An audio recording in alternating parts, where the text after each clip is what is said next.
একই কাগজে ১ বছর পর আবারও স্বাক্ষর দিচ্ছে নীলাদ্রি। পার্থক্য শুধু এতটুকুই, ১ বছর আগে নিজের সব অনুভূতি দিয়ে বিয়ে স্বাক্ষর কর, আর এখন ডিভোর্স। কিন্তু তার কোনো মায়া বা আফসোস হচ্ছে না, বরং মনে হচ্ছে সে অবশেষে মুক্তি পেতে চলেছে। নীলাদ্রি সাইন করার আগে বিপরীত দিকে লোকটার দিকে এক পলক তাকালো।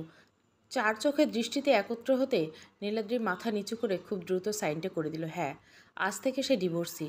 আজ থেকে তাকে সমাজের কলঙ্কর দাগ লাগিয়ে চলতে হবে। নীলাদ্রির সাইনটা করা শেষ হতেই কাগজটি বিপরীত দিকে বসা লোকটিকে বাড়িয়ে দিতে সে সাইন করে নিল। আরিয়ান কাগজে কলমে বসানোর আগে একবার নীলাদ্রির দিকে তাকালো। নীলাদ্রি তার দৃষ্টি অন্যদিকে ফিরিয়ে নিল। তার এই মানুষটার চোখের দিকে তাকানোর সাহস নেই। এই চোখের দিকে তাকালে তার মন ক্ষতবিক্ষত হয়ে যায়। তার উপর লোকটি খুব তাড়াহুড়ো সে সাইনটা করেই দিল। নীলাদ্রির একটা মলিন শ্বাস ফেলল। এতদিনে লোকটির প্রতি মায়া জন্মে গিয়েছিল, তবে পাশাপাশি স্বস্তিও শ্বাস ফেলল। অবশেষে সেই এই তিক্ততাপূর্ণ জীবনটা থেকে মুক্তি পেল, কিন্তু তবুও এই মানুষটা তার অভ্যাসে পরিণত হয়েছিল। ভুলতে কি পারবে মানুষটাকে? নীলাদ্রির বুক চিরে এক তপ্ত শ্বাস বেরিয়ে এলো। কোর্ট থেকে বেরিয়ে বাবার হাত ধরে গাড়িতে ওঠার উদ্দেশ্যে দরজা খুলতে পেছন থেকে সেই অতি চিরচেনা ডাকটা শেষবারের মতো কানে বাজতে নীলাদ্রি এক মুহূর্তের জন্য সব ভুলে পেছনে তাকালো। আরিয়ান একটু এগিয়ে নীলাদ্রির কাছ থেকে দূরত্ব বজায় রেখে দাঁড়িয়ে বলল, ভালো থেকো। এই ১ বছর তোমায় অনেক কষ্ট দিয়েছি, পারলে মাফ করে দিল। নীলাদ্রি কিছু না বলে দাঁড়িয়ে রইল। কেন জানি না, এই মানুষটার এমন নরম কণ্ঠ শুনলে সে এই মানুষটার করা পাশবিক অত্যাচার সব ভুলে যেতে ইচ্ছে করে। নীলাদ্রির হুঁশ ফিরল যখন তার বাবা রেগে আরিয়ানকে থাপ্পড় মারল। তোমার লজ্জা করে না আমার মেয়ের জীবন শেষ করে আবার ভালো থাকতে বলছো? আমারই ভুল ছিল বেশি ভালো মনে করে তোমার হাতে মেয়ে দিয়ে। আজ থেকে আমার মেয়ের সাথে তোমার সব সম্পর্ক শেষ। আমার মেয়ের আশেপাশে যেন তোমাকে আর না দেখি, মনে থাকে যেন। আরিয়ান নেহাল আহমেদের কথা শুনে আর কোনো জবাব দেওয়ার সাহস পেল না। নেহাল আহমেদ হনহন করে গাড়ির পাশে এসে দরজা খুলে নীলাদ্রির উদ্দেশ্যে বলল, জামা গাড়িতে ওঠ। নীলাদ্রির বিনা বাক্য ব্যয় করে গাড়িতে উঠতে বসতে অন্য পাশে তিনিও উঠে পড়ার পর গাড়ি ছেড়ে দিলেন। গাড়ি ছেড়ে দিতে কোর্টের গেট পেরিয়ে আসতে নীলাদ্রির জানলা দিয়ে পার্কিং প্লেসে আরিয়ানের গাড়িটার দিকে তাকালো। আরিয়ান ড্রাইভিং সিটে বসে নীলাদ্রিদের গাড়ির দিকে তাকিয়েছে। নীলাদ্রিদের গাড়িটা গেট পেরিয়ে চলে আসতে সে শেষবারের মতো পেছনের জানলা দিয়ে তাকিয়ে আরিয়ানকে দেখে নিল। আরিয়ান ততক্ষণ গাড়ি ছেড়ে দিয়েছে। দুইটা গাড়ি একে অপরের বিপরীত দিকে রাস্তা দিয়ে চলে যাচ্ছে। এই গাড়ির মতোই আজ থেকে নীলাদ্রি আর আরিয়ানের গন্তব্য ভিন্ন। আর কোনো সম্পর্কের বাধা নেই। নীলাদ্রি পেছন ফিরে চোখ মুছে নিল। সে তো মানুষটাকে ভালোবাসতে চেয়েছিল, তবু কেন মানুষটা তাকে আপন করে নিতে পারল না? হয়তো তার নিয়তি খারাপ। নেহাল আহমেদ মেয়েকে এক হাতে জড়িয়ে ধরলেন। নীলাদ্রির বাবার বুকে গুটিসুটি মেরে বসে রইল। সে বুঝতে পারছে হয়তো বাবারও ভীষণ মন খারাপ, কারণ তিনি যে জোর করে নীলাদ্রিকে বিয়ে দিয়েছিলেন নিজের বন্ধুর ছেলের সাথে। তখন সবেমাত্র উচ্চ মাধ্যমিক দিয়েছে নীলাদ্রি। তার ইচ্ছে সে অনেক পড়বে, একদিন বাবা মায়ের মুখ উজ্জ্বল করবে। কিন্তু বাবা তার এক বন্ধুকে কথা দিয়ে রেখেছিল যে তার একমাত্র মেয়েকে বন্ধুর ছেলে হাতে তুলে দিবেন। নেহাল আহমেদের বন্ধু হঠাৎ করে ক্যান্সার ধরা পড়ল। এরপর আস্তে আস্তে শরীরের অবনতি হচ্ছিল। ঠিক তখনই তিনি বুঝতে পারলেন তার আর এই দুনিয়ায় বেশি দিন থাকা হবে না। সে মারা গেলে তার এতিম ছেলেকে কেউ দেখে রাখবে না। তাই তিনি সিদ্ধান্ত নিলেন তার দু চোখ বন্ধ হওয়ার আগে একমাত্র আদরের ছেলেটাকে বিশ্বস্ত কারো হাতে তুলে দিতে চেয়েছিল। আর একমাত্র কাছের বন্ধু নেহালের একমাত্র মেয়ে নীলাদ্রিকে সে দেখেছিল অনেক ভদ্র একটা মেয়ে। একটু বেশি অসুস্থতা অনুভব হতে তিনি বন্ধুকে বলে বিয়ের তোড়জোড় চালানো যে তার একমাত্র ছেলেকে বিয়ে দিবে। আরিয়ান সবসময় থাকতো ঢাকায়। সে পড়াশোনা শেষ করে ওখানে একটা ব্যবসা খুলে ওখানেই থাকতো। বাবার মৃত্যুশয্যা দেখতে এসে বাবার শেষ কথা অনুযায়ী ইচ্ছের বিরুদ্ধে নীলাদ্রির সাথে বিবাহ বন্ধনে আবদ্ধ হতে হলো। ঠিক একইভাবে নীলাদ্রিকেও সেই বিয়েতে রাজি ছিল না। তার সবচেয়ে বড় ইচ্ছাটাই যে অপূর্ণ রয়ে গেল, তার উচ্চশিক্ষিত হওয়ার ইচ্ছে। আর তার চেয়ে বড় কথা, একজন অচেনা মানুষের সঙ্গে হুট করে বিবাহ বন্ধনে আবদ্ধ হতে সে চায়নি। কিন্তু আঙ্কেলের এই অবস্থায় রাজি না হয়ে উপায় ছিল না। তাই একরকম ইচ্ছের বিরুদ্ধে গিয়ে ঘরোয়াভাবে বিয়েটা সম্পূর্ণ হলো। বিয়ের পরদিন আরিয়ান যখন ঢাকার উদ্দেশ্যে রওনা দিচ্ছিল, তখন তার বাবা রেগে গিয়ে আরও বেশি অসুস্থ হয়ে পড়েন। এক পর্যায়ে ইচ্ছের বিরুদ্ধে থেকে গেল। আর কয়েকদিনের মধ্যে কিন্তু নীলাদ্রি আরিয়ানের সম্পর্কের কোনো উন্নতি হয়নি। আরিয়ান নীলাদ্রির সাথে কথাও বলেনি। আরিয়ানের বাবা এটা বুঝতে পেরেছে তার ছেলে ওয়াদাবদ্ধ করালে যে তিনি যদি না থাকেন তখন মেয়েটাকে কোনো রকমে যেন কষ্ট না দেয়, আর ঢাকায় তার সাথে যেন মেয়েটাকে রাখে। আরিয়ান আর উপায় না পেয়ে মাথা নাড়ালেন। এরপর কয়েকদিনের ভিতর আরিয়ানের বাবা মারা যান। তখন আরিয়ান না চাইতেও নীলাদ্রি সহ ঢাকায় উদ্দেশ্যে নিয়ে যায়। ঢাকায় নিয়ে যাওয়ার পরে তাদের সম্পর্কের কোনো উন্নতি হয়নি। নীলাদ্রি মনে করলো হয়তো মানতে কষ্ট হচ্ছে, আস্তে আস্তে মেনে নিবে। সে সব কিছু ভুলে মানুষটার সেবা যত্নের দিকে সম্পূর্ণ ধ্যান দিল। কিন্তু মানুষটা নীলাদ্রির সাথে একটা বারও কথা বলার প্রয়োজন বোধ করতো না। আস্তে আস্তে বেড আলাদা হলো। এরপর ঢাকায় যাওয়ার পর পুরোপুরি রুমও আলাদা হয়ে গেল। উল্টো দিকে ঢাকায় গিয়ে মানুষটার মুখোশ খুলে গেল। সারাদিন নীলাদ্রি একা বাসায় পড়ে থাকে, তার কোনো খোঁজ নেয় না। মাঝরাতে আরিয়ান নেশা করে এসে নীলাদ্রি কিছু বললে গায়ে হাত তুলত। নীলাদ্রির বিয়ে হয়েছে তাই ভালোবাসা দিয়ে মানুষটাকে আগলে রাখতে চেয়েছিল, কিন্তু না, তার ধারণা ভুল প্রমাণিত হলো। মানুষটা তাকে চায়ই না। যদি হুঁশে থাকে নীলাদ্রিকে দেখিয়ে দেখিয়ে অন্য একটি মেয়ের সাথে কথা বলতো। নীলাদ্রি সব চুপচাপ সহ্য করলো। এভাবে অন্য একটা মেয়ের সাথে কথা বলা দেখে আর চুপ থাকতে পারল না। সে রেগে গিয়ে একদিন মোবাইল নিয়ে ফেলায়। সেদিন রাতটা নীলাদ্রির জন্য কাল রাত মনে হয়েছিল। এতদিন হুঁশ না থেকেও মারত, সেদিন হুঁশ থেকেও বেধড়ক মেরেছিল নীলাদ্রিকে। সকালে উঠে সারা দেহে ব্যথায় ছটপট করে উঠল। রক্তাক্ত শরীর নিয়ে নীলাদ্রি সকাল সকাল উঠে যেতেই হয়েছিল আরিয়ানের নাস্তার ব্যবস্থা করছে। নীলাদ্রি তবুও টু শব্দ না করে মানিয়ে নেওয়ার চেষ্টা চালিয়ে গিয়েছিল, কিন্তু শেষ পর্যন্ত সফল হয়নি। হঠাৎ কারো অনবরত ডাকার পরে নীলাদ্রির হুঁশ ফিরে দেখল বাবা তার পাশে দরজা খুলে দাঁড়িয়ে আছে। নীলাদ্রি আশেপাশ তাকিয়ে দেখতে পেল গাড়ি অনেকটা আগেই তাদের বাড়ির সামনে থেমে আছে। গাড়ি থেকে ব্যাগ আর জিনিসপত্র সব নামানো শেষ।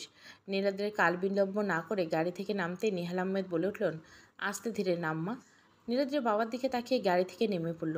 যে গাড়ি থেকে নেমে বাড়িটার দিকে তাকালো। কতদিন পরে এই বাড়িটা এসেছে। ঢাকায় যাওয়ার পর আরিয়ানা নীলাদ্রিকে এই বাড়িতে আসতে দেয়নি। বাবা মায়ের জোড়াজড়িতে একবার এসেছিল, আসলো নিজে সহ এসে দিনের ভিতর রওনা দিয়েছিল আবার। নীলাদ্রি নিজের বাড়িটার দিকে তাকিয়ে প্রাণ ভরে নিঃশ্বাস নিল। বাসায় ঢুকতে নীলাদ্রির মা মেয়েকে বুকে জড়িয়ে নিয়ে কেঁদে উঠলেন। ওনার কান্না দেখে নেহাল আহমেদ বিরক্তিসূচক শব্দ করে ধমক দিল, আহ রুবিনা, মেয়েটা সবেমাত্র ঘরে ঢুকলা, তুমি তোমার প্যাচ প্যাচ শব্দ তুলে কেঁদেই যাচ্ছ। রুবিনা স্বামীর কথা শুনে তেলে বেগুনে জ্বলে উঠল। তুমি চুপ করো তো, তোমার কারণে আজ আমার মেয়ের জীবনে কলঙ্কের দাগ লেগে গেল। নীলাদ্রি চুপচাপ রুমে ঢুকে দরজা বন্ধ করে দিল। মা বাবার এই খুনসুটিগুলো আগে ভালো লাগলো, এখন আর ভালো লাগছে না। তারা ঝগড়া থামিয়ে মেয়ের রুমের দিকে তাকিয়ে রইল অপলক দৃষ্টিতে। রুমে ঢুকে নীলাদ্রি ওয়াশরুমের কল ছেড়ে দিয়ে দু আকারে হাঁটু মুড়ে বসে পড়ল। মুখের উপর হাত চেপে ধরে কান্নায় ভেঙে পড়ল। তার জীবনে এমন হলো কেন? কী দোষ ছিল তার? সমাজে এখন তার উপর কলঙ্কের দাগ লেগে গেল। কেন তার জীবনটা এত কষ্টের হলো?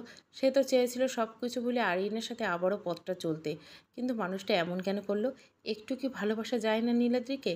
নীলাদ্রি তো ভালোবেসেছিল। আরিয়ান বাড়ি ফিরে দরজা খুলতে একরকম নীরবতা, আবছা অন্ধকার দেখে বুক চিনচিন করে উঠল। সবসময় বাড়িটা আলোয় ভরেছিল।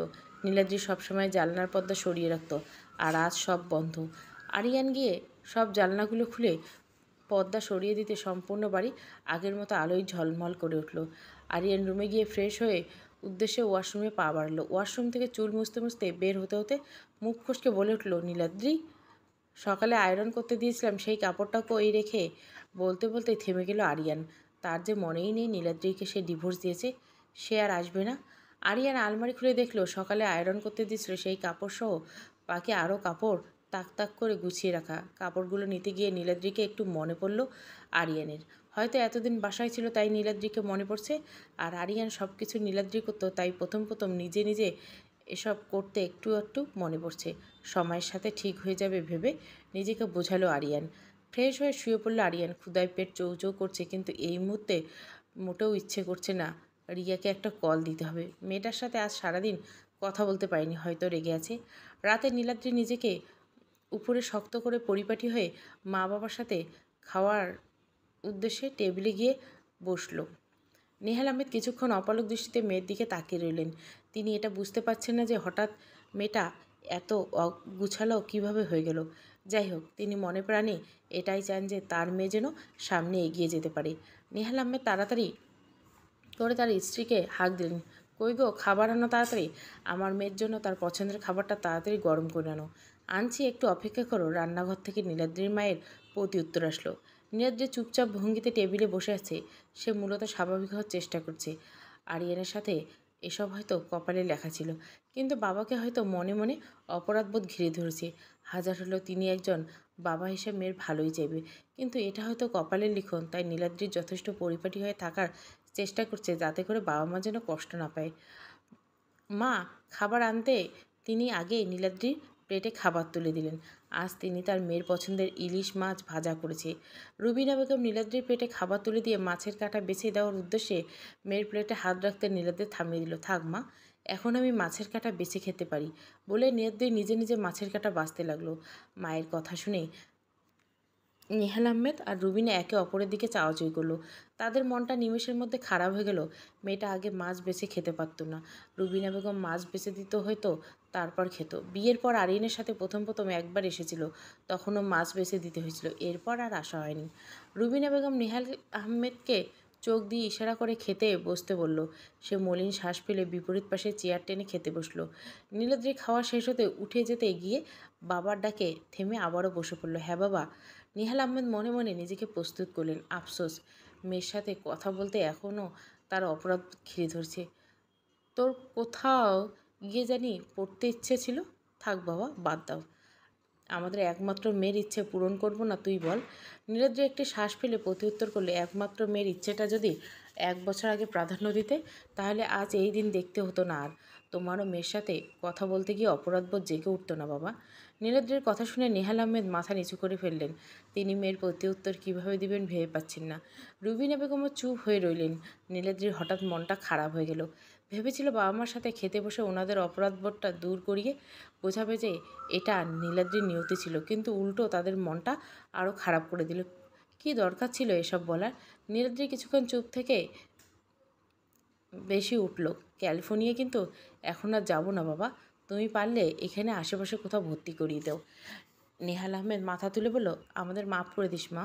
আমরা বুঝতে পারিনি এর শেষ এতটা খারাপ হবে। ভেবেছিলাম আমাদের মতো তার ছেলেও ভালো হবে, আর ছেলে শিক্ষিত হবে, তাই তোকে ভালো রাখবে। কিন্তু বুঝতে পারিনি আমরা চাই তুই ওখানে না গিয়ে বাইরে গিয়ে পড়াশোনার ইচ্ছেটা তুই পূরণ কর। এসব আর বলিও না বাবা, হয়তো আমার কপালে এটাই লেখা ছিল। তুমি আমাকে এই শহরের বাইরে কোথাও পড়াশোনার ব্যবস্থা করো। আমি হোস্টেলে থেকে পড়বো। তোমাদের মেয়ে এতটা নরম নয় বাবা। আমি ঘুরে দাঁড়াবো, চিন্তা করি না, আমি পারবো। আচ্ছা, তুই রুমে গিয়ে শুয়ে পড় মা।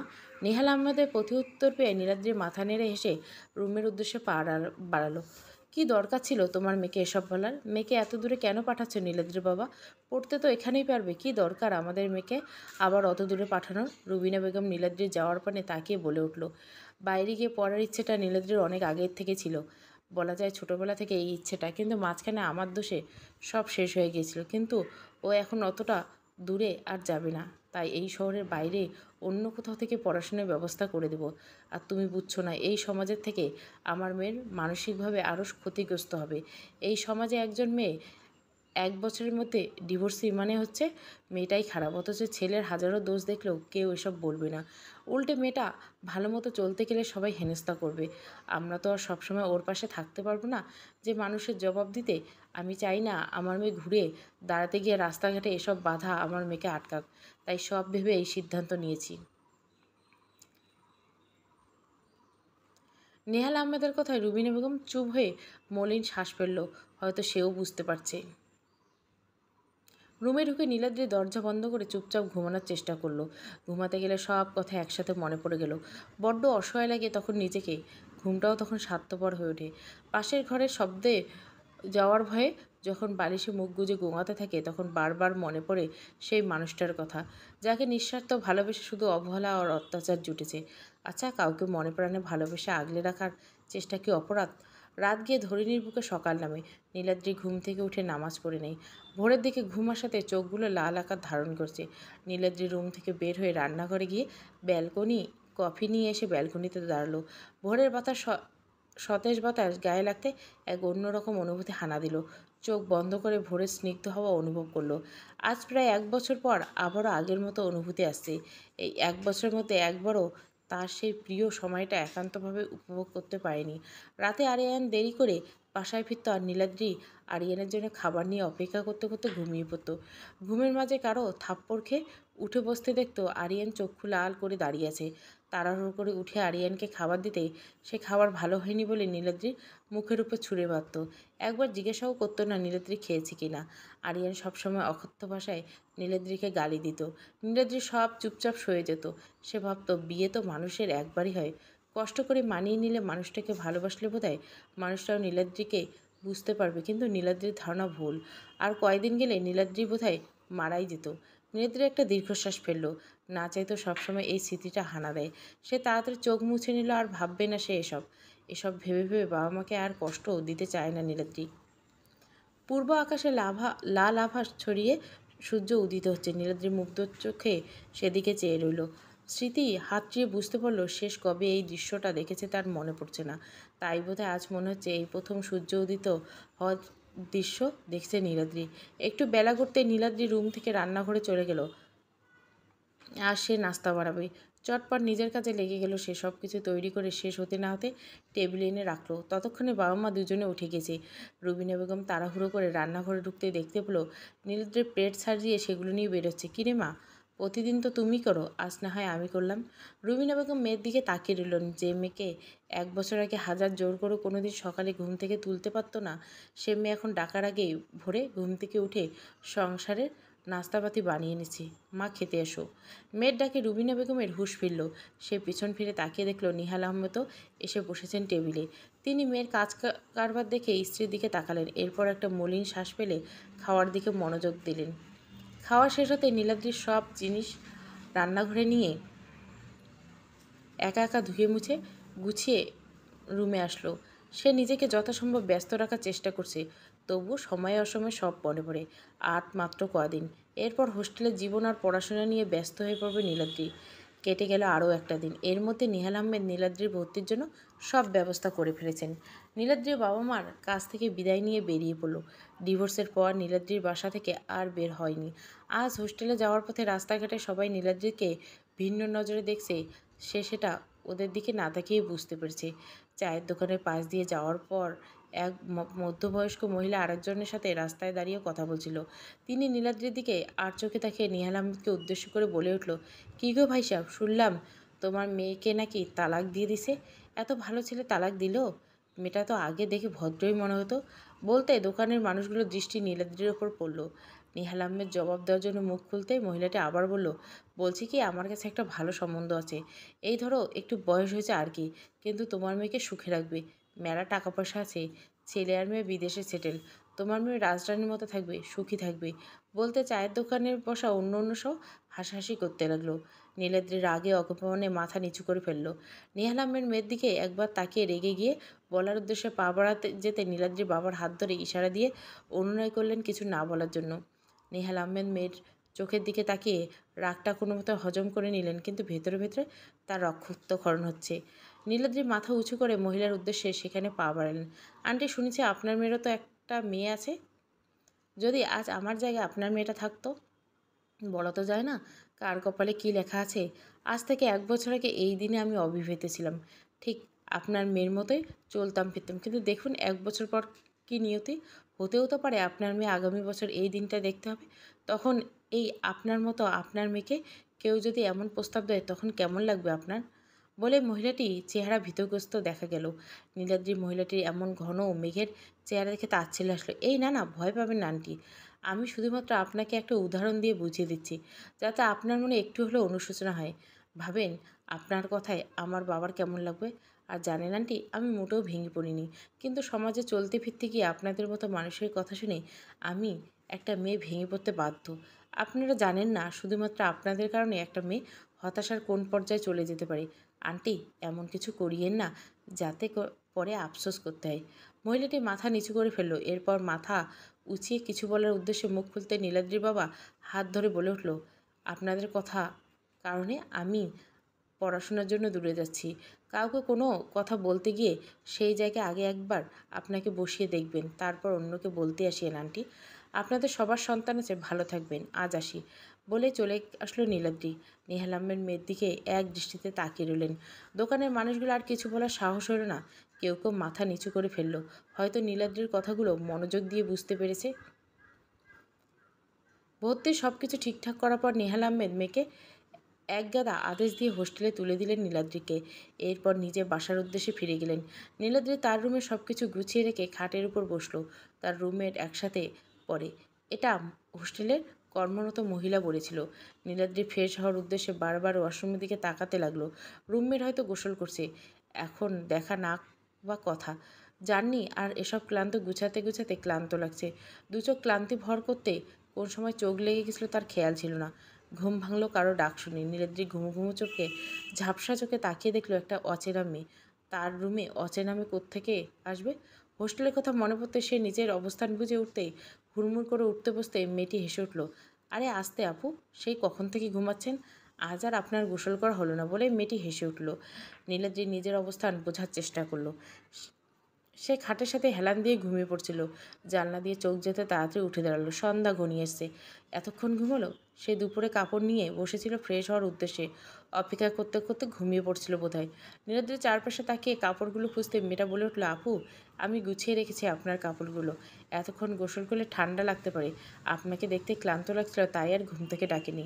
আপনি ফ্রেশ হয়ে আসুন, আমি নাস্তার ব্যবস্থা করছি। আমাকে আপনি আর আপু বলে লজ্জা দিও না, নাম ধরে ডাকতে পারো, একই ডিপার্টমেন্ট পড়ি। মেয়েটি মাথা নেড়ে সায় দিল। তোমার নাম কি যেন? মৌ। আর তোমার? নীলাদ্রি। তোমার নামটা খুব সুন্দর। নীলাদ্রির কথায় মেয়েটি হাসলো। এরপর মেয়েটি নিজেই একবারই বলতে লাগলো, যাক, এতদিনই একটা সঙ্গী পেলাম জানো। এতদিন একা একা সময় কাটাতে হতো, এখন আর ক্লাসে একা যেতে হবে না। আমি কিন্তু অনেক বকবক করি, তোমাকে প্রচুর জ্বালাবো। মৌয়ের কথায় নীলাদ্রি হাসলো। কয়েকদিন যেতে নীলাদ্রি আর মৌয়ের মাঝে অনেক ভালো বন্ধুত্ব হয়ে গেল। এখন নীলাদ্রির সুখ দুঃখের একমাত্র সঙ্গী মৌ। মৌ সবসময় নীলাদ্রির সাথে কথা বলে নীলাদ্রিকে হাসির উপর রাখতে চায়। এত এত পড়াশোনা আর মৌয়ের বন্ধুত্ব নীলাদ্রির আর আগের কথা তেমন একটা মনে পড়ে না। কিন্তু মাঝরাতে মতে আরিয়ানের সেই অত্যাচারগুলো নীলাদ্রির ঘুমের মাঝে দুঃস্বপ্নের রূপে এসে জ্বালায়। তখন মাঝরাতে মৌ নীলাদ্রির দিকে এটা ওটা হাসির গল্প বলে হাসাতে চেষ্টা করে। সে সবসময় নীলাদ্রিকে সময় দিতে চায়, যাতে করে অতীতটাকে আড়ালে ঢেকে যায়। আস্তে আস্তে সম্পূর্ণ মনোযোগ নীলাদ্রির পড়ার উপর পড়ছে। ক্লাসে সে ভালো রেজাল্ট করছে। নিহাল আহমেদ মাঝে মাঝে এসে দেখা করে যান। রুবিনা বেগম সবসময় স্বামীকে জোর করে মেয়েকে যাতে এইবার বাড়ি নিয়ে যায়। কিন্তু নীলাদ্রির এক কথা, সে আগে ভালো মতো পড়াশোনা শেষ করুক, তারপর বাড়ি যাবে। রুবিনা বেগম নিহাল আহমেদকে আশ্বস্ত করলেন, সমাজের দিকটা ভেবে মেয়ে এখন বাড়ি ফিরছে না। রুবিনা বেগম আর জোর করেন না এখন। সব কিছু ঠিকঠাক চলছে, কিন্তু কয়েক মাস যেতে নিহাল আহমেদ অসুস্থ হয়ে পড়লেন। সেদিন নীলাদ্রির মাসের খরচের জন্য কল করলো। তখন অপর পাশ থেকে বাবার নীরবতা যা বোঝার বুঝিয়ে ফেলল। সে আর আগ বাড়িয়ে কিছু বলল না। বুঝতে পারলো বাবা মায়ের এখন বয়স হচ্ছে, বয়সের ভারে এখন আর চাকরিও করতে পারে না। মায়ের ওষুধ আর বাবার নিজের খরচ, আবারও এদিকে নীলাদ্রির শহরে থাকা খাওয়ার জন্য এত এত টাকা, সব মিলিয়ে তিনি কী করবেন ভেবে পাচ্ছেন না। তবুও তিনি নীলাদ্রিকে আশ্বস্ত করলো নীলাদ্রির যেন সব মনোযোগ পড়ার দিকে দিয়ে দেয়। টাকার ব্যবস্থা তিনি করবেন। নীলাদ্রি টাকার ব্যাপারে আর কিছু না বলে বাবা মায়ের সাথে কথা বলে ফোন রেখে দিল। তার মাথায় এখন আরেকটা চিন্তা এসে ভর করলো। আর কোনো ভাই নেই যে বাবা মাকে চালাবে। বাবা যা জমানো ছিল ভেবেছিল নীলাদ্রির বিয়ের পর ওনারা স্বামী স্ত্রী জীবন পার করে দিতে পারবেন, কিন্তু তা আর হলো না। মেয়ে ফিরে আসতেই তিনি মেয়েকে এখানে ওখানে ভর্তির ব্যবস্থা করতে গিয়ে প্রায় টাকা খরচ করে ফেলেছিল। এখন সব শেষের পথে, নিজেও অসুস্থ হয়ে পড়েছে। কিছু করার উপায় নেই। নীলাদ্রি পড়াশোনার পাশাপাশি একটা ছোটোখাটো চাকরি খোঁজার জন্য বেরিয়ে পড়লো সেই অচেনা শহরে। চাকরি খুঁজতে গিয়ে আরও ভালো করে চিনতে পারলো শহরটাকে। ভালো মানুষের আড়ালে মুখোশ পরে থাকা বাবার বয়সী মানুষগুলোকে চিনতে পারলো নীলাদ্রি। চাকরির বড়ই কদর। নীলাদ্রি প্রয়োজনে পড়ে চাকরির উদ্দেশ্যে রাস্তায় নেমে বুঝতে পারলো এ শহরে হাজার হাজার শিক্ষিত বেকার যুবক ঘুরে বেড়ায় একটা চাকরি আশায়। নীলাদ্রি এসব দেখে ব্যর্থ হলো। সে তো এদের তুলনায় কিছুই না, মাত্র অনার্সের প্রথম বর্ষ শেষ হলো। তার উপর কেউ চাকরি দিতে চাইলো সুযোগ খুঁজে। নীলাদ্রি সারাদিন এখানে ওখানে চাকরি খুঁজে ক্লান্ত হয়ে দিন শেষে হোস্টেলে ফিরত।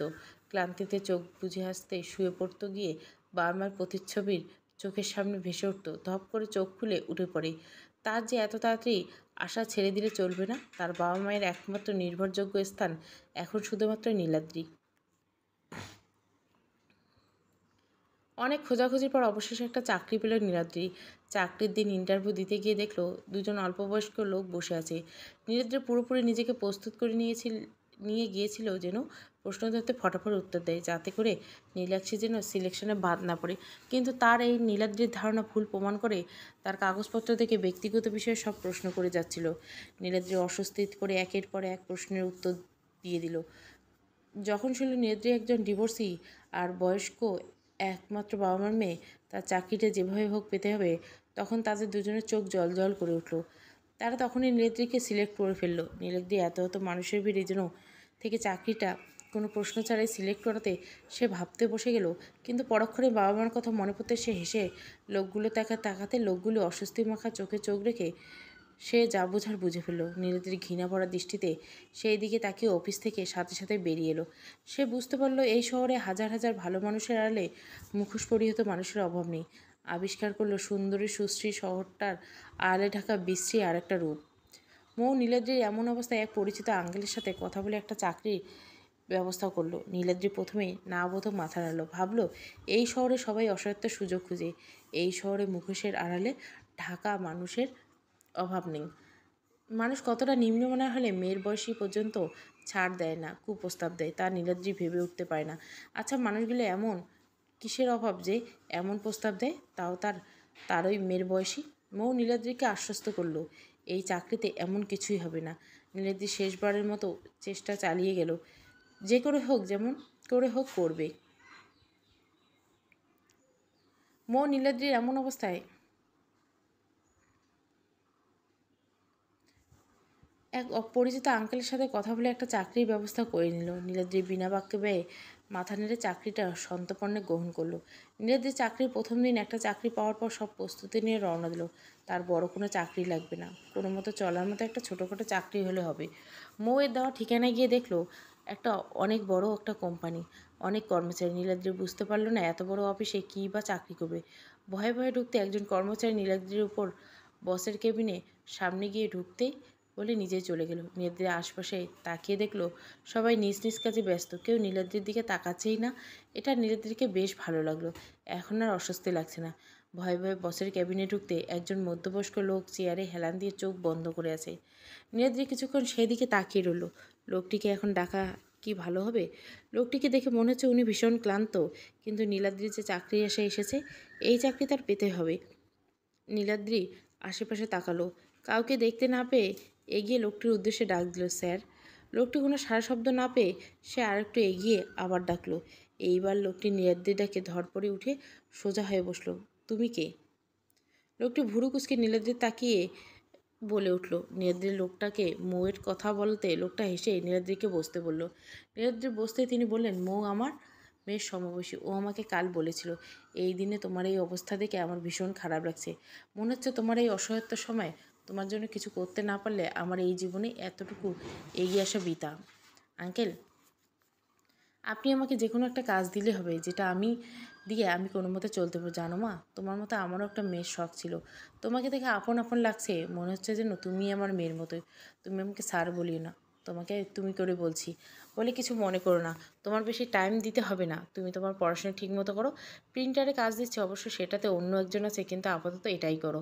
আর বাকি সব কাজ তোমাকে অনেক সময় দিতে হবে, তাই সেগুলো দিচ্ছি। তোমার তো বড় হতে হবে, পড়াশোনার পাশাপাশি এই কাজটাও করতে হবে। বলেই তিনি একজনকে ডাকলেন। উনি আসতেই তিনি নীলাদ্রিকে তার জায়গায় দেখিয়ে দিতে নীলাদ্রি চলে আসতেই গিয়ে থেমে জিজ্ঞেস করলেন, স্যার একটা কথা বলি। আপনাকে দেখে চিন্তিত লাগছে, আপনি কি কোনোখানে ডিপ্রেসড? নীলাদ্রির কথায় লোকটি মলিন মুখে হাসলো। শুভকামনা মা তোমার জন্য। নীলাদ্রি বুঝতে পারলো উনি এই বিষয়ে কথা বলতে চাইছেন না, তাই সে হেসে মাথা নাড়িয়ে বেরিয়ে গেল কেবিন থেকে। এভাবে কেটে গেল আরও কয়েক মাস। নীলাদ্রির অফিসারটা অনেক ভালো, তার ধারণাকে ভুল প্রমাণিত ওই একজনই করলো। উনি নীলাদ্রিকে অনেক স্নেহ করেন আর মেয়ে সম্বোধন করে কথা বলেন। নীলাদ্রিও বাবার নজরে দেখেন, নীলাদ্রিকে বেশি কাজ করতে দেন না। নীলাদ্রি পাশাপাশি প্রিন্টারের আগে জনকে বিদায় করেনি, তাই নীলাদ্রির তেমন চাপ পড়ে না। সে সকালে কয়েকটা গুরুত্বপূর্ণ ক্লাস করে অফিসে যায়। এটা তার অফিসে স্যারের আদেশ, নীলাদ্রি যাতে ক্লাস করে, ঠিকমতো পড়াশোনা করে। নীলাদ্রি বাধ্যমের মতো হাড়ে হাড়ে সব পালন করে। অফিস যেহেতু বেশি কাজ থাকে না, তাই নীলাদ্রি পাশাপাশি আরেকটা টিউশন করে। মাস শেষে কিছু টাকা নিজে রেখে বাকি টাকা বাবা মায়ের জন্য পাঠায়, ওনারা তা দিয়ে ভালোই চলে যায়। অবশ্য প্রথম নেহাল আহমেদ নীলাদ্রির উপর রেগেছিল, কেন তার মেয়ে চাকরি করবে এরকম অচেনা শহরে। কিন্তু পরবর্তী নীলাদ্রি যখন অফিসের স্যারের বাবাকে কথা বলে দিল এবং বুঝিয়ে বলল, তখন নেহাল আহমেদ রাগ পড়ে যায়। তবু একটা অভিমান করে থাকেন। সব মিলিয়ে নীলাদ্রির দিন এখন ভালোই কাটে। নীলাদ্রির মাস শেষে পাশাপাশি কিছু টাকা নিজের কাছে সঞ্চয় করে তার যে অনেক বড় হতে হবে। দেখতে দেখতে আরও কয়েক মাস কেটে গেল। এখন নীলাদ্রিকে এতদিনের সঞ্চয় টাকা দিয়ে কয়েকটা সেলাই মেশিন নিয়ে কাজ করছে। পাশাপাশি খুঁজে খুঁজে আরও কয়েকটা অসহায় মেয়েকে তার সেলাইয়ের দোকানে কাজ বসিয়েছে। সে মূলত শাড়ির ব্যবসা শুরু করেছে। আস্তে আস্তে বিভিন্ন দোকানে এসব ছড়িয়ে গেছে। দিন শেষ করে একটু পড়াশোনা করে রাত জেগে সে এসব শাড়ির কাজ করে, নিজেও করে, পাশাপাশি অসহায় মেয়েগুলোকে শেখায়। আস্তে আস্তে তারা নীলাদ্রির মতো কাজে দক্ষতা অর্জন করে। এসব মাঝেও নীলাদ্রি অফিসের চাকরিটা ছাড়েনি, কারণ তার অসহায় সময় এই মানুষটা তার বাবার মতো করে তাকে অনুপ্রেরণা দিয়েছিল মেয়ের মতো করে। ওনারা কিভাবে ছেড়ে আসবে নীলাদ্রি? লোকমান সাহেব নীলাদ্রির মেয়ে ভেবে আসছে, তাকে নীলাদ্রি ছেড়ে আসতে পারবে না। অবশ্য উনি সবসময় চান এত কষ্ট করে আর চাকরিটা না করার জন্য, কিন্তু নীলাদ্রি অবসর সময় একটু একটু গিয়ে মানুষের অফিসে গিয়ে সময় দেন। নেহাল আহমেদ অনেক খুশি, তার মেয়ে অবশেষে সুখের পথ দেখেছে। সবাই সাক্ষী নীলাদ্রি কত কষ্ট করে এগোচ্ছে। একদিকে নীলাদ্রি অফিস স্যারের কেবিনে ফাইল দিতে গিয়ে দেখলো স্যার কার সাথে জানি কথা হবে, হয়তো ছেলেই হবে তার। নীলাদ্রি তার স্যার কথার ফাঁকে একদিন বলেছিল তার একটা মাত্র ছেলে, তবে ছেলেটা এখনও দেশে আসলো না। সেই যে 4 বছর আগে পড়াশোনার উদ্দেশ্যে গিয়েছিল, একবারও আসলো না। এখন পড়া শেষ। তিনি ছেলেকে বললেন এসে যাতে এত এত কোম্পানি হাতে নেয় আর বিয়ে করে, আর কয়দিন বা নিজেই বাঁচবে। কিন্তু ছেলেকে দেশে আসার কথা বললে কোনো এক কারণে বিশেষ এড়িয়ে যায়। লোকমান সাহেব বুঝে উঠতে পারে না ওনার ছেলে ওনাকে অনেক ভালোবাসে। বাবার কথা হাড়ে হাড়ে মেনে চলার চেষ্টা করে, কিন্তু দেশে আসেই না।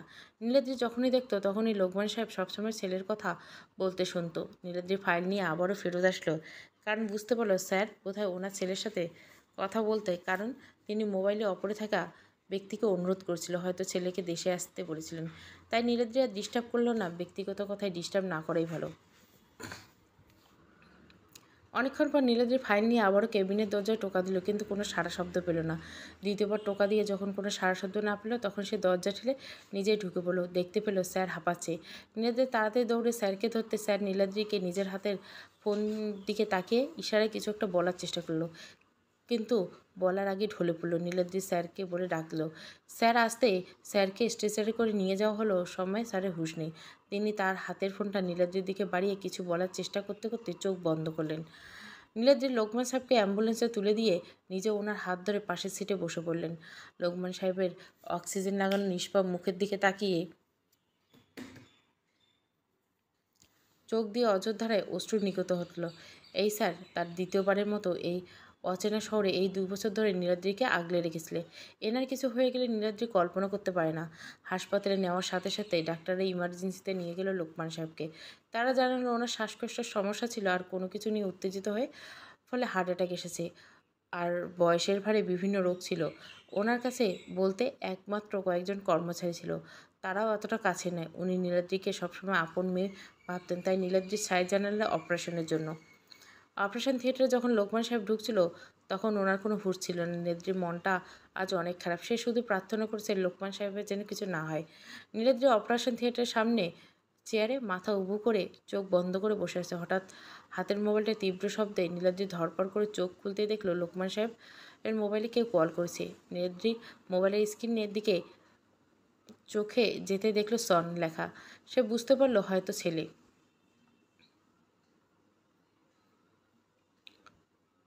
সে তাড়াতাড়ি কলটা রিসিভ করতে ওপাশ থেকে একটা কণ্ঠ ভেসে উঠল, আমি দুঃখিত বাবা, ফোন কেটে দাও। তো রাগ করছো? জরুরি মিটিং ছিল, সেটার খেয়াল একদম ছিল না।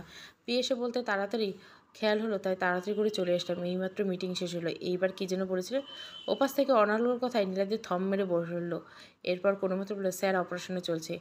মাহুতিম তার বাবার মোবাইলে অন্য কারো আওয়াজ শুনে ভুরু কুচকে কান থেকে মোবাইল নামিয়ে বলল, নাম্বার ঠিক আছে কি না? না, নাম্বার তো ঠিক আছে, কিন্তু এমএকে কী বলছে? তাহলে বাবার কিছু হলো না তো?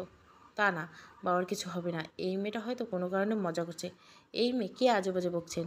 আমার বাবার মোবাইল আপনার কাছে কেন? আপনার বাবার অপারেশন চলছে। কেমন ছেলে আপনি, একমাত্র বয়স্ক বাবুকে একা ফেলে ওখানে আছেন? বলে মোবাইলটা কেটে দিলে নীলাদ্রি। ছেলের অদ্ভুত কারণে ছেলেটার উপর ভীষণ রাগ পাচ্ছে তার। হয়তো আজ এই ছেলেটা তার পাশে থাকলে স্যার এত অসুস্থ হতেন না। নীলাদ্রি মাথা চেপে ধরে বসে রইল। মাহাতুমের হাত থেকে মোবাইল পড়ে গেল। কী বলছে এসব তার বাবা? সে কিছু ভাবতে পারল না। সে তাড়াতাড়ি করে বাবার অফিসের কর্মরত এক আঙ্কেলকে কল করে জানতে পারল সত্যি। মাহাতুম তাড়াতাড়ি ইমার্জেন্সি পাসপোর্ট নিয়ে দেশের উদ্দেশ্যে রওনা দিল। লাগবে না তার এত জেদ অভিমান। এই জেদের কারণে তো তার ভালোবাসাকে সে চাইলেও আর ফিরে পাবে না, কিন্তু সে চাইলে তার বাবাকে বাঁচাতে পারবে। সে তার বাবাকে ছাড়া একদম অসহায়। অপারেশন শেষ হওয়ার অনেক সময় পেরিয়ে যাওয়ার পর লোকমান সাহেব কোনো হুঁশ না ফেরায় সবাই উৎকণ্ঠা হয়ে পড়ল। ডাক্তার জানালো খুব তাড়াতাড়ি ওনার হুঁশ ফিরবে। নীলাদ্রি তার বাবা মাকে খবরটা দিল। সেদিনের রাতে লোকমান সাহেবের সাথে হাসপাতালে কাটিয়ে দিল। ভোরতে লোকমান সাহেব আধো চোখ খুলে দেখতে পেলে নীলাদ্রি ঘুম ঘুম অবস্থায় ছিটে বসে আছে। লোকমান সাহেব তা দেখে স্বস্তি অনুভব করলো। এত সফলতার পরে তিনি কাউকে বিনা স্বার্থে তার পাশে পাননি, কিন্তু এই মেয়েটাকে একটু উৎসাহ আর কোনো মতে চলার মতো একটা চাকরি দিতে কতটা আপনের মতো সারা রাত হাসপাতালে কাটিয়ে দিল। তিনি অনেক মানুষকে চাকরি আর টাকা দিয়ে সাহায্য করেছিলেন, কিন্তু দিন শেষে ওরা একটু সুফলতে লোকমান সাহেবকে আর চিনল না। প্রতিদিন জায়গায় ঠকতে ঠকতে তিনি নিরাশ হয়ে পড়েছিলেন, কিন্তু এই মেয়ের কার্য দেখে তার মনে একটু হলেও স্বস্তি অনুভব হলো। যাক, একজন পেলেন আপনজনের মতো। নীলাদ্রি হঠাৎ হাতের পাশে নড়াচড়া অনুভব করতে চোখ খুলল। লোকমান সাহেব দেওয়ালের দিকে তাকিয়েছেন। নীলাদ্রি তাড়াতাড়ি উঠে দাঁড়ালো। এরপর লোকমান সাহেব পাশে গিয়ে দাঁড়াতে তিনি ধীর কণ্ঠে বললেন, তুমি সারা রাত ওখানে ছিলে, তুমি বাসায় ফিরে যাওনি? আপনি সুস্থ হয়ে উঠুন, তারপর আমি ফিরে যাব। আপনার মেয়ে হলে এমনভাবে ফিরে যেতে বলতেন স্যার? নেত্রী অভিমান ভরা কণ্ঠে বলে উঠল। নেত্রী কণ্ঠায় লোকমান সাহেব মলিন হাসলো। আমার মেয়ে বলছো, আবার স্যারে বলছো? নেত্রী হেসে সুব আয়নার উদ্দেশ্যে কেবিন ছেড়ে বেরিয়ে যেতে গিয়ে লোকমান সাহেবের ডাকে থেমে গেলেন। আমার ছেলে ফোন করেছে মা? নীলাদ্রি হ্যাঁ সূচক মাথা নেড়ে সুবানার উদ্দেশ্যে কেবিন থেকে বেরিয়ে গেল। মায়েম তাড়াহুড়ো করে হাসপাতালের কেবিনে নাম্বার মিলিয়ে ঢুকতে দেখেন তার বাবা একা একা শুয়েছে। কত বছর পর সামনাসামনি বাবাকে দেখছে। বাবার শরীর আর আগের মতো নেই, চোখগুলো কোঠরে ঢুকে গেছে। মাহতিম আরেকটু এগিয়ে গেল। তার হঠাৎ করে বুকে চিনচিন ব্যথা অনুভব করলো। হঠাৎ করে বাবাকে কাছ থেকে এত দূরে থাকার জন্য তীব্র অপরাধবোধ জেগে উঠছে। মাহতিম লোকমান সাহেবের দিকে এগিয়ে ওনার মাথার উপর ডান হাতটা আলতো করে রাখতে তিনি ফিরলেন। ছেলেকে দেখে তিনি এটা তার ভ্রম বলে মনে পাশে ফিরলেন। ভাবলেন এটা আর নতুন কিছু, জীবনের শেষ সময় এসে গিয়েছে, তাই সবসময় ছেলেকে চোখের উপর ভাসে। আজ তো একবার ছেলের ছোঁয়া অনুভব করতে পারছে। বাবা! লোকমান সাহেব পিলে চমকে উঠল। তার মানে কি এটা ভ্রম নয়, তার ছেলে সত্যি এসেছে? ভাবতে ওনার চোখ দিয়ে অশ্রু গড়িয়ে পড়ল। মাহাতিম বাবার চোখের অশ্রু দেখে বাবাকে জড়িয়ে ধরে কান্না থামানোর বৃথা চেষ্টা চালিয়ে গেল। এরপর চোখ মুছে বাবাকে শান্ত করলো। মাহাতিম কিছু জানার জন্য ডাক্তারের সাথে কথা বলার উদ্দেশ্যে রওনা দিল। নীলাদ্রি ডাক্তারের কাছ থেকে পরামর্শ নিয়ে সুপের বাটি নিয়ে কেবিনে ঢুকতেই কারোর সাথে ধাক্কা খেয়ে পড়ে যেতে নিলে নিজেকে সামনে নিল। দুঃখিত দুঃখিত, সমস্যা নেই। বিরক্তর আড়ালে ঢেকে সামনে মানুষটির দিকে না তাকিয়ে জবাব দিল নীলাদ্রি। মাহাতিম অসহায় চোখে সামনের দিকে দৃষ্টি দিতে থমকে গেল, আর মুখ আপনা আপনি হা হয়ে গেল। এটা কি স্বপ্ন দেখছে, নাকি হাত বাড়িয়ে ছুতে গেলেই হাওয়ায় মিলিয়ে যাবে? জামার কিছু অংশে ছুপ পড়ায় নীলাদ্রি বিরক্তিসূচক শব্দে কপাল কুঁচিয়ে জামা ঝাড়তে ঝাড়তে কেবিনে ঢুকলে পড়ল। আর মাহতিম এখন এক দৃষ্টিতে নীলাদ্রির দিকে তাকিয়ে রইল। তার মনে হচ্ছে সে এখনও স্বপ্নের জগতে আছে। এই তো ঘুম ভাঙলে সকালের বিরক্তিকর দিনটা শুরু হবে। মাহতিম তাড়াতাড়ি ওখান থেকে সরে গেল। নীলাদ্রি লোকমান সাহেবের খাইয়ে কেবিন থেকে বেরিয়ে করিডোরের শেষ মাথায় কাচের জানলা দিয়ে ব্যস্ত শহর দেখছিল নীলাদ্রিতা। অনেক বছর পর হঠাৎ সে অতি চিরচেনা ডাকটা কানে বাজতে নীলাদ্রি চমকে উঠল। তার বুকে চিনচিনে ব্যথা অনুভব করলো। নীলাদ্রি বুঝতে পারল না, সে তো এখন যথেষ্ট শক্ত হওয়ার চেষ্টা করছিল, তবু এমন কেন লাগছে? কিন্তু মানুষটা এখানে এত বছর পর। নীলাদ্রি ফিরতে চার চোখের দৃষ্টি একসাথে হতে নীলাদ্রি চোখ ফিরে নিলে বলো, এ কি মাহতিম ভাই? মাহতিম শান্ত দৃষ্টিতে নীলাদ্রির দিকে তাকালো। ভেতরে ভেতরে তার রক্তক্ষরণ হচ্ছে। এই মেয়ে নাকি সে একসময় মনে প্রাণে ভালোবাসতো? ভালোবাসতো কি এখনও ভালোবাসে? কত বছর পর প্রিয় চেহারাটা দেখছে আবারও। কেমন আছো? তোমার স্বামী কেমন আছে? মাহতিমের কণ্ঠ শান্ত। মাহতিমের প্রশ্ন শুনে নীলাদ্রি চুপ থেকে বলল, আমি ডিভোর্সি। কথাটা বলার সময় নীলাদ্রির কণ্ঠস্বরটা কেঁপে উঠল। মাহতিমের উত্তর শুনে মাহতিমের পিলে চমকে উঠল। সে স্তব্ধ হয়ে নীলাদ্রির দিকে তাকালো। তার এখনও বিশ্বাস হচ্ছে না নীলাদ্রিকে কেউ ডিভোর্স দিয়েছে। সোনার হরিণ হাতে নাগাল পেয়েও হারিয়ে ফেলল। মাহতিম এত ভালোবাসা পেলেও না, অথচ সেই ছেলেটা পেয়েও হারিয়ে ফেলল। আফসোস। নীলাদ্রির কথা শুনে মাহাতিম একটা দীর্ঘশ্বাস পেল। সে জানে না নীলাদ্রি এই মুহূর্তে কীভাবে সহানুভূতি জানাবে। নীলাদ্রির কথা কাটিয়ে বলে উঠল, আপনি তাহলে ছাড়ের ছেলে বিয়ে করছেন না কেন? বাবাকে কষ্ট দিয়ে কী লাভ? শুধু শুধু যাকে পাবেন না তার জন্য বাবা অনুভূতি সব ঢেলে দিয়ে বাবাকে কষ্ট দিয়ে কী লাভ? ওনার কি দোষ? একজনের জন্য অনুভূতি লিখে দিয়েছিলাম অনেক আগে, ভেবেছিলাম দূরে গিয়ে ভুলতে পারবো, কিন্তু আমার ধারণা ভুল। তাকে কি ভোলা যায়? মাহতিমের কথার উত্তর নীলাদ্রি কী দিয়ে ভেবে পাচ্ছে সে চুপ করে রইল। মাহতিম নীলাদ্রির দিকে এক পলক তাকিয়ে বলে উঠল, অতীতটা ভুলে স্থানটা কি আর কাউকে দেওয়া যায় না নীলাদ্রি? দয়া দেখাচ্ছেন, আমি আর আগের নীলাদ্রিতা নই। বলে নীলাদ্রি উঠে চলে আসলো। পেছনে রেখে গেল একজোড়া সিক্ত চিকচিকে আঁখি। দুদিন পর লোকমান সাহেবকে দেখতে এলো নেহাল আহমেদ আর রুমিনা বেগম। নীলাদ্রিকে কাজ দেওয়ার পর থেকে লোকমান সাহেবের সাথে নেহাল আহমেদের ফোন আলাপ হয়। সেই সূত্রে 2 বছরে একটা ভালো সম্পর্ক তৈরি হয়ে গেছে। মাহতিম আসার পর নীলাদ্রি আর তেমন আসে না। লোকমান সাহেব মাহতিবকে 2 দিনের মাথায় বাসায় নিয়ে আসেন। তিনি আর হাসপাতালে থাকতে চান না। নীলাদ্রির বাবা মাকে লোকমান সাহেবের বাসার সামনে নামিয়ে দিয়ে নিজ ক্লাসে চলে যান। সামনে পরীক্ষা ভালো মতো পড়তে হবে। লোকমান সাহেবের ব্যবসা এখন মাহতিম দেখাশোনা করছে। সেও কথা দিয়েছে বাবাকে ছেড়ে আর যাবে না। বাবা যেটা বলবে সেটা সে মাথা পেতে গ্রহণ করে নেবে। নেহাল আহমেদ আর রুবিনা বেগম লোকমান সাহেবকে দেখতে আসায় তিনি তাদেরকে একটা কথা বলেই ফেললেন। তিনি বললেন তার একমাত্র ছেলের সাথে নীলাদ্রিকে বিয়ে দিবেন। নেহাল আহমেদ বলে উঠলেন, আমার মেয়ের অতীত হয়তো আপনি জানেন না, তাই হয়তো এরূপ অনুরোধ করছেন। নেহাল আহমেদের কথা শুনে লোকমান সাহেব হাসলেন। আমি সব জানি, আর আমি 2 বছর আপনার মেয়েকে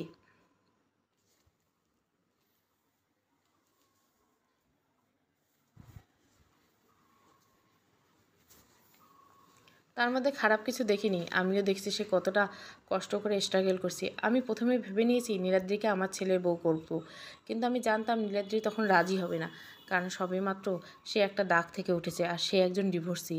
সেটা আমি না বললেও সে নিজেই আগ বাড়িয়ে বলেই দিত। সে সফল হয়েছে, রাজি হতো। তাই এখন বলছি, এই ছেলেটাকে আসলে হিরেকে চিনতে ভুল করছে। আমি নীলাদ্রির ব্যাপারে সবটা জেনেই প্রস্তাব দিয়েছি। নেহাল আহমেদ দৃষ্টির দিকে তাকালেন। তিনি বললেন, আস্তে আস্তে নীলাদ্রির কাছ থেকে উত্তর জেনে বলবেন। এরপর বাড়ির উদ্দেশ্যে রওনা দিলেন। মাহতিম বাসায় ফিরতে লোকমান সাহেব মাহতিমের বিয়ের ব্যাপারে কথা বললেন। মাহতিম রাজি হতে না চাইলেও তিনি বলে উঠলেন, আমি আর কয়দিন বাঁচবো বাবা, তোর কাছে বাবা হিসেবে আর কোনোদিন কিছু চাইব না। আমি মেয়ে দেখে রেখেছি। বিয়ের কথা বলতে মাহতিমের চোখে নীলাদ্রির চেহারাটা ভেসে উঠল। যেটার জন্য বাবার কাছ থেকে দূরে ছিল সেটাই শেষ পর্যন্ত করতে হবে। অন্তত বাবার কথা রাখতেই হবে। কিন্তু মাহতিম কি ভুলতে পারবে নীলাদ্রিকে? মেয়েটার চোখের আড়ালে ছিল, তাও একটু ভুলতে পেরেছিল। যার জন্য দেশ ছেড়ে থাকছে, দেশে আসতে তাকেই পেল আবার অন্য রূপে। 5 বছর আগে যে স্থানটা একজনকে দিয়েছিল, কীভাবে সেই স্থানে অন্য কাউকে বসাবে মাহতিম? আমি তোমাকে রাতেই জানাবো বাবা, বলে মাহতিম বাবার রুম ছেড়ে বেরিয়ে গেল। লোকমান সাহেব ছেলের কথা শুনে হাসলেন। রাতে জানাবে মানে বিয়েতে রাজি হবে। তিনি জানতেন তার ছেলে তার কথা রাখবে। রাতে খেয়ে পড়াশোনা শেষ করে শাড়ি নিয়ে বসলো নীলাদ্রি। এমন সময় নেহাল আহমেদের কল পেয়ে মোবাইলের কানের পাশে ধরে সেলাইয়ের কাজে লেগে পড়লো। হ্যাঁ বাবা, তোমরা পৌঁছে গেছো? নেহাল আহমেদ জবাব দিল, তারা অনেক আগেই পৌঁছে গেছে। নেহাল আহমেদ আজ মোবাইল রাখতে না দেখে নীলাদ্রি ভুরু কুচকালো। বাবা, তুমি কি কিছু বলতে চাচ্ছ বলো। আসলে নেহাল আহমেদ আমতা আমতা করতে দেখে নীলাদ্রি হেসে বাবাকে আশ্বস্ত করলেন বলার জন্য। নীলাদ্রির হাসি শুনে নেহাল আহমেদ কথা বলার জোর পেলেন। আচ্ছা, কাল বলবো, এখন শুয়ে পড়ো, এত রাত জাগিস না, বলে তড়িঘড়ি করে মোবাইল রেখে দিলেন। কেন জানি না নীলাদ্রির ডিভোর্সের পর নেহাল আহমেদের সাথে মেয়ের কোথায় জানি একটা অদৃশ্য দেওয়াল তৈরি হয়েছে। বিয়ের কথা বলতে গেলেই আগের ঘটনা চোখের সামনে ভেসে ওঠে। মেয়ের সাথে ভারী অন্যায় করে ফেলেছেন। পরদিন সকালে উঠে নীলাদ্রি ভাবল লোকমান সাহেবকে দেখে আসা উচিত। অনেক দিন দেখা হয়নি, এখন হয়তো মাহতিম অফিসে থাকবে, তাই দেখা করতে পারবে। যেই ভাবা সেই কাজ। নীলাদ্রির চটপট তৈরি হয়ে বেরিয়ে পড়ল লোকমান সাহেবের উদ্দেশ্যে। নীলাদ্রি লোকমান সাহেবের বাড়ি গিয়ে পৌঁছাতে তিনি এতদিন পর নীলাদ্রিকে কাছে পেয়ে সব গল্প একসাথে জুড়িয়ে দিলেন। নীলাদ্রি তা দেখে হাসল। তিনি কথায় কথায় নীলাদ্রিকে মাহতিমের বিয়ে রাজি হওয়ার ব্যাপারে উৎফুল্ল হয়ে বলে দিলেন, কিন্তু মেয়েকে সেই ব্যাপার চেপে গেলেন। নীলাদ্রি মাহতিমের বিয়েতে রাজি হওয়া শুনে কিছুটা স্তব্ধ হয়ে গেল। বুকে চিনচিনে ব্যথা অনুভব কেন এখন আর লাগছে তার? হয়তো অনেক বছর আগের অনুভূতিটা আবার তাজা হয়ে গেল। লোকমান সাহেব খেয়াল করলো নীলাদ্রির মুখ পাংশুটে আকার ধারণ করছে। তিনি মুচকি হাসলেন। তিনি ছেলে আসার পরপর বুঝতে পারলেন হয়তো নীলাদ্রি মাহতিম একজন আরেকজনকে আগের থেকে চিনত, তাই এই পরিকল্পনা করেছেন। নীলাদ্রি লোকমান সাহেবকে বলেই চুপচাপ বেরিয়ে গেল। এই তাহলে মাহতিমের ভালোবাসা? 2 দিন না যেতেই বিয়েতে রাজি হয়ে গেল। নীলাদ্রি সোজা লোকমান সাহেবের অফিসে চলে গেল। এখন অফিস আর লোকমান সাহেব আসে না, মাহতিমের সব দেখাশোনা করে। নীলাদ্রি ওয়েটিং রুমে বসে আছে। মাহতিম অপেক্ষা করছে। মাহতিম গুরুত্বপূর্ণ মিটিংয়ে আছে, তাই ডাকতে পারছে না। কিছুক্ষণ পর নীলাদ্রির ডাক এলো, স্যার এসেছে। নীলাদ্রি বসা থেকে উঠে দাঁড়ালো। এরপর কেবিনে ঢুকতে বসতে মাহতিম টিস্যু দিয়ে চোখ মুছতে বসতে তার সামনে বসা নীলাদ্রির দৃষ্টি যেতে থমকে গেল। সেদিনের পর নীলাদ্রি আর মাহাতিমের সামনে আসেনি। আজ আবার কতদিন পর এসেছে মেয়েটা। নীলাদ্রি মাহাতিমের দিকে মনোযোগ দিয়ে তাকালো। পরনে সাদা রঙা শার্ট। এই রঙের শার্টটা মাহাতিমের স্নিগ্ধ রূপটাকে যেন আরও বাড়িয়ে দিয়েছে। কপালের উপর সিল্কি চুলগুলো লুটুপুটু খাচ্ছে, গালে খোঁচা খোঁচা চাপদারি, ফর্সা চেহারার সাথে একদম খাপে খাপ। সব মিলে মাহাতিমকে আজ কেন জানি না একজন সুদর্শন পুরুষ বলে মনে হচ্ছে। হয়তো এত বছর মাহাতিমকে মনোযোগ দিয়ে দেখেনি নীলাদ্রি, আজ কী হয়েছে সে জানে না। মাহাতিম গলা খাঁকড়ি দিয়ে বলে উঠল, কী খাবে? নেদ্রি কিছু না খেয়ে চুপচাপ বসে রইল। এতক্ষণ মনে মনে অনেক কিছু সাজিয়ে এসেছিল, কিন্তু এখন কিছু বলতে ইচ্ছা করছে না। নেদ্রি কোনো ভনিতে ছাড়াই মাহাতিমের উদ্দেশ্য করে বলল, শুনেছি বিয়ে করছেন? হ্যাঁ। মাহাতিমের সহজ উত্তর। নীলাদ্রি নিরাশ হলো। শুভকামনা বলেই নীলাদ্রি চলে আসতে পা বাড়াতে মাহাতিমের কথায় আটকে গেল। একজনের অনুভূতিটা খোদাই করে দিয়েছিলাম, কেউ একজন বলেছিল দয়া না দেখাতে, তাই রাজি হয়েছে। আপনার সাথে আমার মিল হলেও মানুষ কথা বলতে পিছপা হবে না। আমি ডিভোর্সি, এই কথা সবার উপরে থাকবে। আমি চাই না আমার কারণে আপনি কথা শুনুন। আমি বড় হতে চাই। তবে হোক, তুমি বড় হও, তখনই না হয় আমাদের মিল হবে। বলে নীলাদ্রি পেছনে মাহাতিমের দিকে তাকাতে মাহাতিম তার দিকে তাকিয়ে মুচকি হাসলো। নীলাদ্রির মাথা নেড়ে মুচকি হেসে বেরিয়ে গেল কেবিন থেকে। তখন সবেমাত্র মাধ্যমিক করে কলেজে পা দিয়েছে নীলাদ্রি। সদ্য কিশোরী মেয়ের চাঞ্চল্যে ভরপুর ছিল নীলাদ্রি। একই কলেজে 2 ক্লাস উপরে পড়ছে মাহাতিম। সেই হিসেবে দুরন্ত চঞ্চল নীলাদ্রিকে দেখে তার প্রথম অনুভূতি হয়েছিল, কিন্তু নীলাদ্রিকে বলার সাহস কোনো কালেই পায়নি। দূর থেকে নীলাদ্রিকে সব কিছু খেয়াল রাখতো মাহাতিম। নীলাদ্রি প্রথম বুঝতে না পারলেও কয়েকদিন যেতে বিষয়টা খেয়াল করলো। এরপর আস্তে আস্তে নীলাদ্রি হলেও মাহাতিমের জায়গা করে নিল। নীলাদ্রি বাস ছাড়ার আগ পর্যন্ত নীলাদ্রির সিটে জানলার পাশে মাহাতিম দাঁড়িয়ে থাকতো, কিন্তু কোনো মুখে কথা থাকতো না। দুজনে সময়টা উপভোগ করলো। এভাবেই চলছিল নীলাদ্রি মাহাতিমের প্রণয়। প্রতিদিন কলেজে যাওয়ার আগে মাহাতিম সাহস করে বলতো, আজ নীলাদ্রিকে প্রপোজ করবই। কিন্তু কলেজে এসে তার সব সাহস চুপসে যেত। কেন জানি না নীলাদ্রিকে দেখলে তার অনুভূতি ফাঁকা হয়ে যেত। নীলাদ্রি প্রতিদিন কলেজে আসার সময় সময় মনে উৎফুল্ল হতো, হয়তো আজ মাহাতিম ভাই নীলাদ্রিকে তার মনের কথা বলবে আর নীলাদ্রির লজ্জায় মাথা নিচু করে ফেলবে। কিন্তু কাজের কাজ কিছুই হতো না। দুজনে দুপাশ দিয়ে হেঁটে চলে যেত, কিন্তু সাহস কুলোতো না। আবার আড়ালে ঠিকই একজন আরেকজনকে খেয়াল রাখতো। সেইবার মাহাতিমের সাথে একটা ছেলে কি ঝগড়া। ছেলেটা নীলাদ্রির ক্লাসে পড়তো। নীলাদ্রিকে নোট দেওয়া দেখে মাহাতিম দেখে ফেলেছিল। আর একবার তো নীলাদ্রি একটা মেয়ের চুল টেনে ছিঁড়ে ফেলেছিল। কারণ হচ্ছে মেয়েটি আরেক মেয়ের সাথে গল্প করছিল মাহাতিমের সৌন্দর্য বর্ণনা নিয়ে। সেদিন থেকে সম্পূর্ণ কলেজ সবাই মাহাতিম নীলাদ্রির সম্পর্ক জানতো। কেউ সাহস করে তাদের মাঝখানে আসতো না। অথচ নীলাদ্রি মাহাতিম একে অপরের সাথে কাজের ছাড়া কোনো কথাই বলতো না। আস্তে আস্তে তাদের দুজনের দিনে সুন্দরভাবে চলে যাচ্ছিল, কিন্তু একদিন হুট করে মাহাতিমের মা মারা যায়। তখন থেকে মাহাতিম ভেঙে পড়ে। মাহাতিম তার মাকে প্রচুর ভালোবাসতো। মা মারা যাওয়ার পর ঠিকমতো পড়াশোনা করে না, ক্লাসে আসে না, এক রুমে নিজেকে বন্দি রাখতো। নীলাদ্রিনী অনেকবার মাহাতিমের সাথে যোগাযোগ করার চেষ্টা করেছিল, কিন্তু পারেনি। এরপর নীলাদ্রির উচ্চ মাধ্যমিক পরীক্ষা শেষ হলো। ঠিক সেই সময় এক প্রকার জোর জবরদস্তি করে নিহাল আহমেদ নীলাদ্রির সাথে আরিয়ানের বিয়ে দেয়। নীলাদ্রির বিয়ের আগে মাহাতিমের সঙ্গে দেখা করার চেষ্টা করলেও দেখা করতে পারল না। একসময় বিয়ে হয়ে গেল আর নীলাদ্রিকে নিয়ে আরিয়ান ঢাকায় চলে গেল। তখনও মাহাতিম মায়ের শোক পুরোপুরি কাটিয়ে উঠতে পারেনি। যেদিন শুনেছিল নীলাদ্রির বিয়ে হয়েছে সেদিন কিনা পাগলামি করেছিল, কিন্তু নীলাদ্রিকে আর পায়নি। দেখা পাবে কি করে? নীলাদ্রির তো নতুন সংসারে ব্যস্ত। এইখানে আর পড়াশোনা হবে না বলে মাহাতিম বাবাকে রাজি করিয়ে পাড়িয়ে দেয় এক অচেনা দেশে। এরপর 5 বছর দুজনের দুই দিকে কারোর সাথে দেখা হয়নি। দুজনের গন্তব্য ভিন্ন। সমাপ্ত হয়ে গেল ভালোবাসার পথ। ব্যালকনিতে তাকে রাতের চাঁদ দেখতে দেখতে কোন সময় জানি অতীতে চলে গিয়েছিল নীলাদ্রি খেয়াল ছিল না। নীলাদ্রি একটা দীর্ঘশ্বাস ফেলে শাড়ি নিয়ে বসে পড়ল। ঠিক তখনই মোবাইলের তীব্র ঝঙ্কার তুলল। সে মোবাইল হাতে নিয়ে দেখলো বাবা। হ্যাঁ বাবা, কেমন আছিস? ভালো, তুমি কেমন আছো? মায়ের কী অবস্থা? কথা শেষ হতে নিহাল আহমেদ কিছু বলতে চেয়েছিল। নীলাদ্রি চুপ। আমি তোমার মেয়ে নই? তুমি আমাকে কথা বলতে সংকোচ করছো বাবা?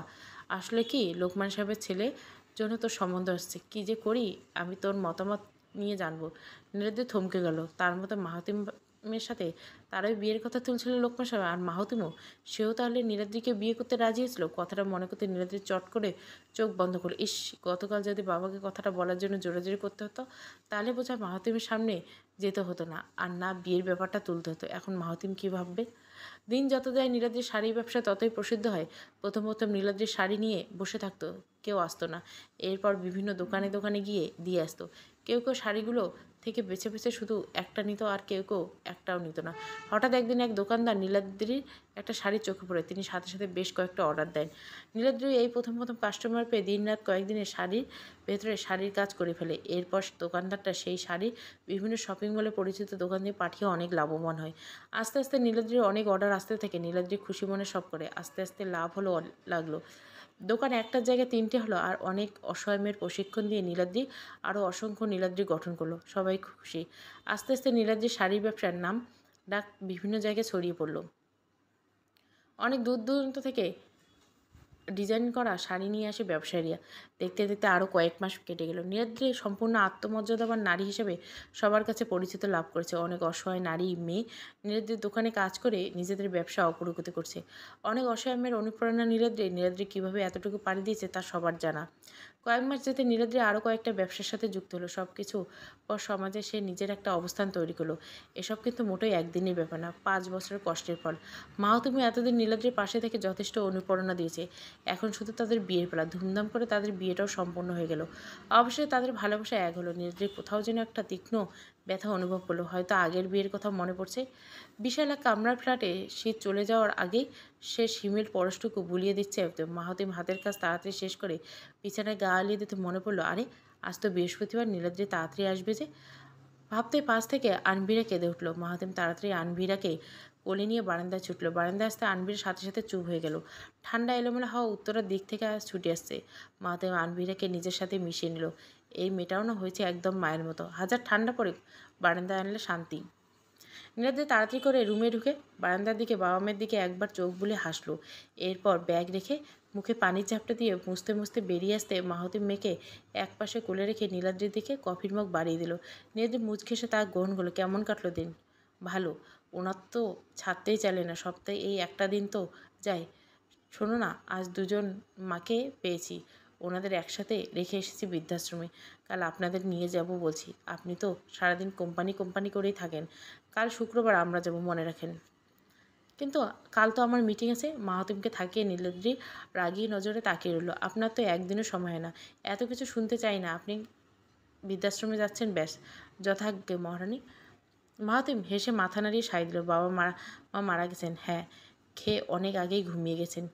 নীলাদ্রি আলভিরাকে কোলে নিয়ে চুমু খেল। আলভিরা এতক্ষণ মা দেখে খুশিতে হাত পা ছুটতে লাগলো। সকালে নীলাদ্রি আর মাহাতিম বৃদ্ধাশ্রমের উদ্দেশ্যে রওনা দিতে গাড়ি খারাপ হয়ে যাওয়াতে ড্রাইভার জানালো কিছু সময় লাগবে। নীলাদ্রি আনভিরাকে কোলে নিয়ে গাড়ি থেকে নেমে দাঁড়ালো। মাহাতিম পাশে দাঁড়ালো। ফুটপাশের মাঝে অদূরে একটা মসজিদ। সে মসজিদে গেটে চোখ যেতে নীলাদ্রির দৃষ্টি থমকে গেল। অনেকদিন ধরে বৃদ্ধাশ্রমে আসা যাওয়া করছিল নীলাদ্রি। সবসময় অগোছালো লম্বা দাড়ি, জীর্ণ শীর্ণ শার্ট পরিত এক পাগলকে সে বসে থাকতে দেখত।